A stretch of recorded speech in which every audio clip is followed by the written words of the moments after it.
Satu dua. Nah, ini bel berbunyi. Oke. Ini direkam menggunakan pakai salam ya, mikrofon eksternal. Nah, mikrofon jepit pakai mikrofon jepit harga yang murah meriah. Kita tes, taruh di bahu, di kerah baju, maksudnya apakah suaranya masih jelas terdengar. Iya, kita akan menghampiri kamera. Oke, mantap, kita lihat hasil. Oke,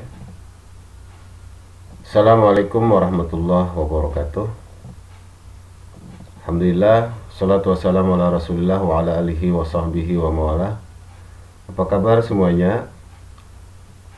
Kita ketemu lagi pada channel ini, channel Bapak Guru Salimi. Kita akan bersama-sama ya membahas tentang sosial media, khususnya platform YouTube. Oke, hari ini menyambung konten yang kemarin tentang manfaat dan mudarat media sosial atau sosmed ya, sosial media. Hari ini temanya tentang tips sehat dan aman bersosmedria. Oke.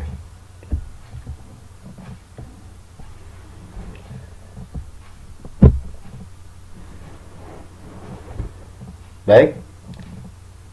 Kemarin kita kita sudah punya poin ya, bahwa sosial media itu hukumnya sebenarnya boleh digunakan, boleh tidak. Dia tidak haram, tidak wajib, ataupun melanggar hukum atau tidak melanggar hukum. Jadi dia boleh digunakan oleh siapa saja, di mana saja. Cuma kenapa dia dilarang? Karena membawa mudarat. Kenapa dia diperbolehkan? Karena dia membawa manfaat. Jadi ajas manfaat, ajas mudarat itu tergantung durasi penggunanya ya. Durasi penggunaan, jenis konten yang dikonsumsi, dan sejauh mana penggunaan sosial media itu apakah melanggar atau tidak dalam suatu peraturan ya. Jadi sudah jelas ya. Jadi hari ini kita akan lebih mendalam ya, tips sehat, tips yang aman, yang bertanggung jawab di dalam penggunaan media sosial. Baik. Oke. Sehubungan dengan hal tadi, jadi ada urgensi. Sosial media itu digunakan sepanjang dia yang sehat, yang aman, bertanggung jawab. Nah, ini jadi fokus titik konten kali ini. Jadi media sosial ini perlu ada pedoman, ada rambu-rambu, ada regulasi supaya bisa digunakan secara positif ya, secara bertanggung jawab. Jadi ada pedoman-pedoman yang patut dipahami, diikuti. Baik.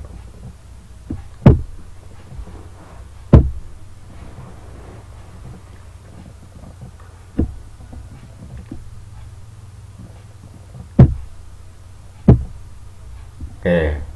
Ada beberapa tips ya. Baik. Pada kesempatan ini ada beberapa tips yang harus kita pahami bersama-sama. Yang pertama, kita tentukan dulu batas waktu penggunaannya. Terlalu banyak menghabiskan waktu di media sosial ini memang akan berdampak buruk, berdampak negatif pada kesehatan mental dan fisik kita. Oke. Misalnya kita atur ya, selama 24 jam waktu yang kita habiskan, berapa persenkah waktu untuk kita beraktivitas bersosial media. Jadi tentukan batas waktu harian. Nah, apabila telah ditentukan, nah ini kita patuhi ya, untuk menghindari penggunaan yang berlebihan. Makanya kalau biasa untuk ponsel yang saat ini, di situ ada notifikasi batas waktu penggunaan ya. Jadi ada pemberitahuan dari ponsel tersebut dalam hari ini, dalam rentang waktu tertentu, misalnya sehari, 24 jam, atau seminggu, atau sebulan. Di situ ada pemberitahuan waktu yang kita gunakan di dalam melakukan aktivitas di ponsel tersebut. Oke. Ya, misalnya kita waktu bangun tidur ya, mengawali hari kita, begitu bangun tidur ya, semestinya kita kan yang baik itu adalah kita berdoa kepada Allah, kepada Sang Pencipta yang telah memberikan kita kesehatan, memberikan kita umur yang panjang sehingga kita bisa mengawali pagi. Jadi awalilah dengan doa. Kita memuji kepada Allah dan kita meminta supaya aktivitas kita ini yang berikutnya itu adalah aktivitas membawa kebaikan, keberkahan. Kemudian kita lakukan kegiatan yang lain. Jangan langsung update status, tulis status orang. Nah, ini justru akan membuat mental kita lelah. Baik ya. Nah, setelah kita bangun tidur ya, melakukan aktivitas yang bermanfaat, yang membuat mental kita sehat, fisik kita sehat ya. Nah, dalam penggunaan media sosial, kita pilihlah konten yang positif, konten yang bermanfaat. Jadi kita gunakan waktu untuk mengkonsumsi konten-konten yang positif, yang akan menunjang dan mengembangkan diri kita ke arah yang lebih baik. Seperti misalnya kita membaca artikel tentang kesehatan, atau menonton video-video tentang kesehatan mental, tentang kebugaran, atau misalnya kita ya menonton video-video atau membaca artikel-artikel yang bersifat edukatif. Hindarilah konten yang negatif yang justru merugikan dan melanggar aturan hukum. Baik.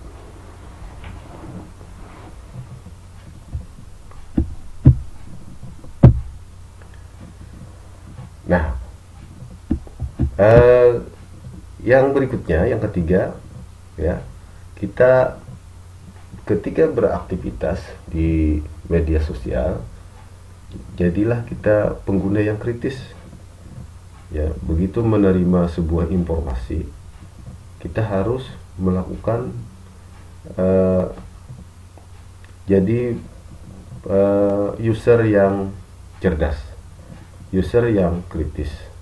Kita tidak diperbolehkan langsung mengkonsumsi mentah-mentah sebuah informasi yang belum tentu kebenarannya, apalagi konten tersebut yang viral ya, yang provokatif. Jadi kita harus benar-benar memiliki filter ya, menjaring informasi ini benar atau tidak. Jangan langsung di-share, jangan langsung dibagikan begitu saja, karena ini akan berdampak buruk ya, akan merugikan banyak orang. Tidak hanya merugikan diri sendiri, tapi juga akan merugikan orang lain. Jadi kita jangan mudah terpancing ya, hal-hal yang viral, yang justru isinya itu adalah hoax. Nah, di dalam biasa di media sosial itu banyak berita-berita hoax itu. Jadi harus kita benar-benar teliti, tidak mudah terpancing, Apalagi kita jangan sampai menyebar luaskan informasi tersebut. Ini akan menimbulkan kontroversi maupun konflik sosial. Baik, selanjutnya yang keempat. Jadi kita di dalam bermedia sosial, bersosmed, itu kita gunakanlah untuk kemanfaatan yang positif ya. Karena media sosial dapat membantu kita untuk terhubung dengan orang-orang lain yang luas ya, yang memiliki minat ataupun ya ada minat, bakat, tujuan yang sama. Misalkan ada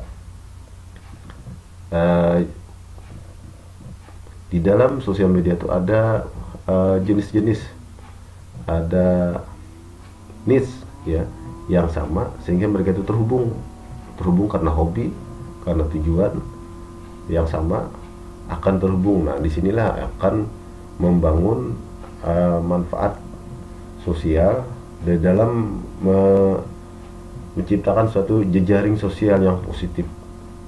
Ini justru sangat baik. Nah, dalam hal ini kita perlu mematuhi norma-norma ataupun ketentuan hukum yang berlaku. Jangan sampai merugikan diri kita maupun merugikan orang lain. Baik.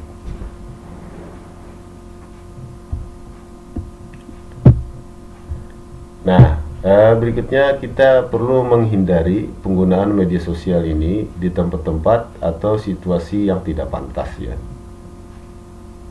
Misalnya di tempat-tempat umum ya, di keramaian, di lalu lintas. Pemerintah kita di Republik Indonesia itu melarang penggunaan ponsel ketika seseorang ya pengemudi berkendara, karena itu akan merugikan ya, berakibat fatal, merugikan si penggunanya dan orang lain, karena itu bisa memecah konsentrasi, memecah fokus di saat berkendara. Apalagi situasi jalan ya, jalan umum itu ramai.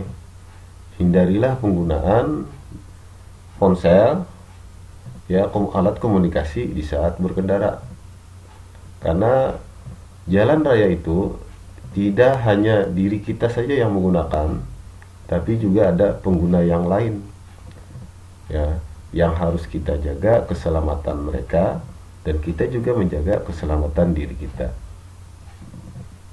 Nah, kemudian tempat-tempat tertentu lainnya, misalnya di sekolah ya. Di beberapa sekolah umumnya di Indonesia itu melarang penggunaan ponsel atau alat komunikasi atau alat elektronik tertentu di dalam lingkungan sekolah ya, kecuali atas izin dari pihak sekolah atau guru atau pengawas. Karena misalnya suatu media pembelajaran ya, suatu konten pembelajaran yang memang mengharuskan adanya sebuah alat komunikasi, adanya sebuah alat elektronik yang mengharuskan siswa menggunakannya, itu diperbolehkan, namun masih dalam pengawasan guru, di dalam pengawasan oleh pendidik pihak sekolah ya, tidak bisa digunakan semau-maunya. Nah, selanjutnya di dalam memanfaatkan media sosial ini kita memang ya, yang penting ini bagian 6, kita hindarilah pelanggaran, namun kita harus menaati regulasi yang sudah ditetapkan oleh pemerintah kita maupun oleh ketentuan pihak internasional ya.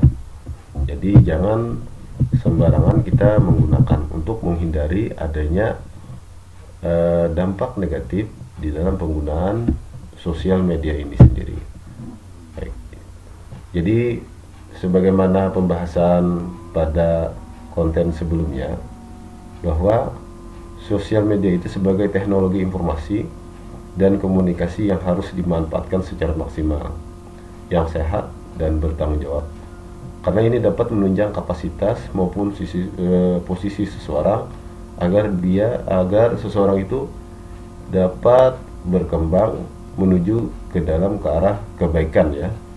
Jadi gunakanlah sosial media ini dengan baik, jadilah pengguna yang baik dan jadilah pengawas yang baik. Kalau misalnya ya kita mengkhawatirkan penggunaan media sosial ini berdampak buruk, maka bukan berarti penggunaan sosmed ini dilarang, karena mengingat manfaatnya. Cuma yang perlu diperhatikan sebagai orang yang lebih dewasa, maka generasi muda ini seharusnya diawasi, diserahkan sesuai kebutuhannya. Namun di dalam penggunaannya itu harus diawasi agar tidak berlebihan penggunaannya. Nah, oke. Khusus platform YouTube, platform ini memiliki potensi yang memberikan manfaat ya. Karena di YouTube ini banyak sekali konten-konten yang berisi tentang pendidikan, hiburan maupun keterampilan. Jadi seseorang ya yang tidak mahir, yang ingin belajar misalnya ya tentang reparasi, perbaikan tentang bengkel, bisa belajar di YouTube. Seseorang yang tidak mahir memasak misalnya, dia bisa belajar di YouTube. Ada orang yang hobi memancing, ya silahkan nonton YouTube atau konten hiburan. Bahkan untuk dunia pendidikan ya, sejak peristiwa COVID ya, dalam suasana COVID tahun 2020 itu dunia pendidikan kita, tidak hanya kita ya, tapi seluruh dunia, di Indonesia, di tempat kita melaksanakan pembelajaran jarak jauh PJJ, di mana kegiatan pembelajaran itu menggunakan teknologi internet ya, dan itu penggunaan itu mengharuskan kita memakai hardware maupun software yang menunjang kegiatan teknologi informatika. Jadi di situ ada sosial media ya, ada YouTube, ada Google Classroom, ada WhatsApp, Telegram dan seterusnya. Nah, bahkan guru-guru dan siswa itu diwajibkan ya menggunakan aplikasi yang disediakan oleh Google. Seperti halnya YouTube ini kan punya Google. Jadi Google itu banyak sekali produk-produknya yang dimanfaatkan untuk dunia pendidikan. Bahkan pemerintah kita pun sudah punya platform tersendiri ya, platform Merdeka Belajar ini. Dan memang seharusnya kita manfaatkan, apalagi setiap siswa di Indonesia dan setiap guru sudah punya akun belajar. Misalnya di SMA punya akun SMA belajar, di SMP punya akun SMP belajar, dan seterusnya. Dan pemerintah kemarin juga membantu biaya ya, membantu pusat di dalam penggunaan platform tersebut. Walaupun ada berbagai kendala yang dihadapi, namun tujuan baik itu sudah kita laksanakan.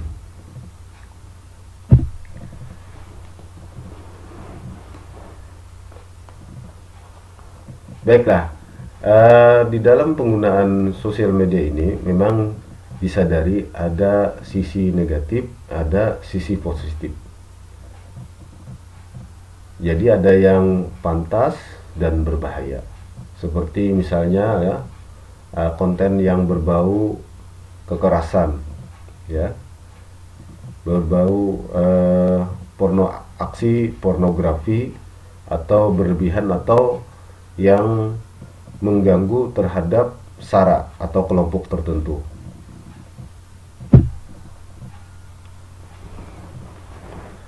Nah, hanya saja sebagaimana semua teknologi ya, teknologi itu memang ada manfaat dan ada resikonya yang terkait dengan penggunaan sosial oleh YouTube ini, maka harus ada pengawasan ya.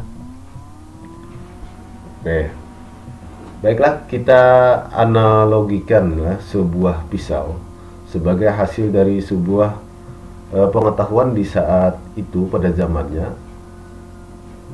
Pada masanya pisau ini merupakan teknologi yang memang sangat bermanfaat ya. Bahkan hingga sekarang ini kita merasakan manfaatnya sebuah pisau. Misalnya di dapur kita gunakan untuk memasak. Setelah selesai memasak, kita konsumsi masakan tersebut, tubuh kita pun menjadi sehat dan bugar. Itu contohnya ya. Nah, namun lagi-lagi ada risiko. Pisau itu akan membawa keburukan bila mana itu menjadi alat kejahatan jika digunakan untuk melakukan tindak kriminal seperti menghilangkan nyawa orang atau melukai manusia atau orang yang tidak bersalah. Nah, itu adalah analogi sederhana.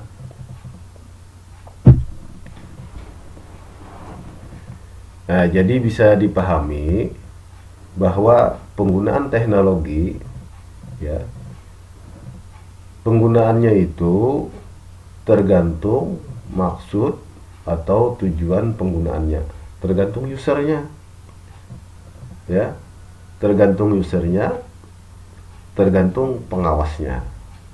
Jadi oleh sebab itu gunakanlah sosial media ini untuk kebaikan.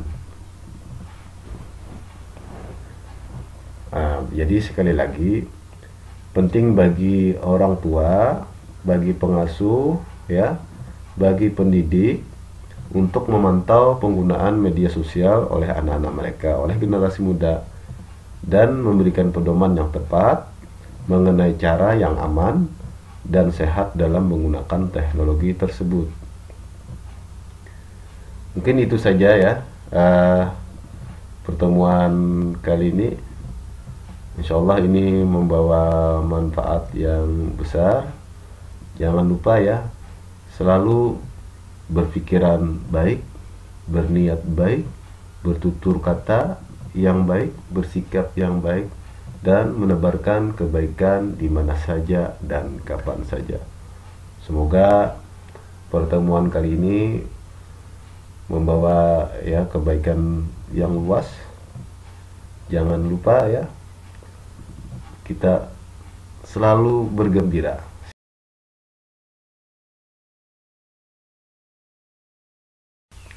Hadanallah wa iyyakum ajma'in. Assalamualaikum warahmatullahi wabarakatuh.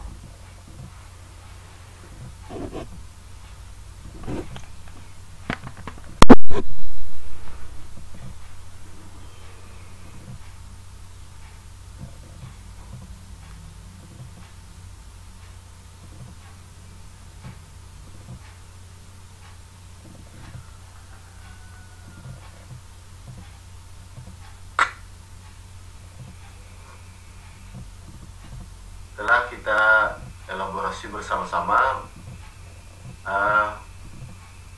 manfaat maupun mudarat dari sosial media ya, apa itu manfaatnya, apa itu mudaratnya, itu jelas tergantung kepada